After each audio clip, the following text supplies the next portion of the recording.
কি রে, কিছু বললি না তো? কি করবি, কবে বেরোবি পুজোতে? চ বেরোই ষষ্ঠীর দিন। ষষ্ঠীতে হবে না, ষষ্ঠীতে বাড়িতে পুজো আছে, তারপরে পিসেরাও আসবে, মাকে হেল্পও করতে হবে। সপ্তমী অষ্টমী নবমী আমার হবে না, তারপরে চ। কেন, কি করবি তুই? অষ্টমীতে মায়ের সাথে সকালে অঞ্জলি দিতে হবে, আবার নবমীতে মায়ের সাথেই বেরোতে হবে। আর সপ্তমী?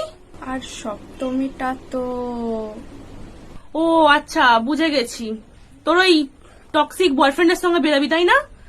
তোকে না দিতে হয়। ঠিক আছে, তাহলে নবমী সকালে চল, ওই সাউথের ঠাকুরগুলো তাহলে দেখে নেবো।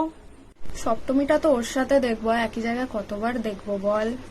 তো আমার সাথে কবে বেরাবি? কোন ঠাকুর দেখবি আমার সাথে তুই? এত ষষ্ঠীতে চ। হ্যাঁ, ওই একটা দিনই পেলি তুই, যেদিন আমি বিজি আছি, আর বাকি দিন তো তুমি ঠিক করে রেখেছো।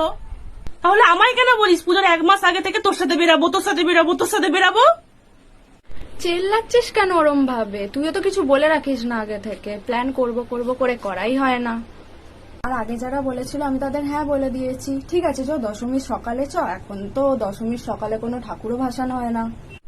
ও কি ফ্যান্টাস্টিক বুদ্ধি তোমার, তুমি একা যেও, সাবধানে যেও, টাটা বাই। আরে রাগ করছিস কেন? ঠিক আছে চ, পরের বছর চ। আরে শোন